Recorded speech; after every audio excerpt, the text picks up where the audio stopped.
দোস্ত আজকে জয়েন্টটা কিন্তু সেই পিনিক দিচ্ছে, মাথা মতো পুরো বিম হয়ে রয়েছে। বিন্দু করে পট করে শরীর পুরো ল্যাম হয়ে রয়েছে, কিছু ভালো লাগতেছে না, দেখছো সোলো হয়ে গেছে পুরো সব। কি রে গাড়িতে তুই তেল শেষ, বুঝলাম না। ধর বেটা কি বালের গাড়ি চালাস বেটা, গাড়ি চালাস তেল রাখস এমনি বেটা, জয়েন্টের পুরো পিনিকে হাই হয়ে রয়েছি, আবার এত দূর ধাক্কা লয়ে যাইতে হবে বেটা।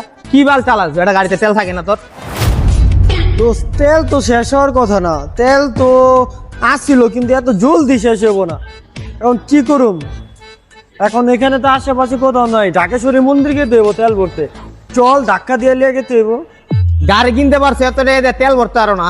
তোমার গাড়ি তুমি ধাক্কা, আমি কি তোমার কামলা নি ধাক্কা? এমনি জয়েন্টের পিনিকে হাই হয়ে রয়েছি, আমি পারবো না, তুই ধাক্কা দে। কালকে রাইতে 2 লিটার তেল বললাম, এত জলদি শেষ হয়ে গেল। গাড়িতে বেশি চালাইও নি, ওরাও তো বেশি চালায়নি। এতদিন রাস্তায় একলা একলা ঠেলে এলাম, তুই একটু ধরলি না, তুই কত বেইনসাফ। গাড়িটা তো ঠিকই চালা সবাই মিলা, ধাক্কার সময় আমি একলা। ভাই 1 লিটার তেল দেন তো।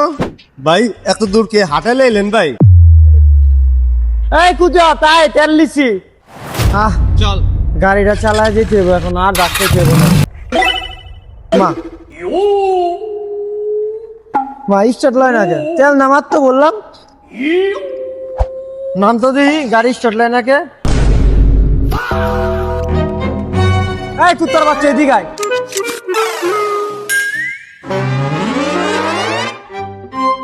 কি এটা? গাড়ি চাবি অফ হয়ে রয়েছে। এতক্ষণ কি তাহলে অফে ছিল? দোস্ত আমি তো কিনে গেছিলাম, বুঝতে পারি নাই গাড়ি চাবি তোর পিনিকের লেগে যারা আমি এতক্ষণ গাড়ি চালাম। গাঁজা ঘুরে বাচ্চার লেগে গাঁজা টাজা কম খা।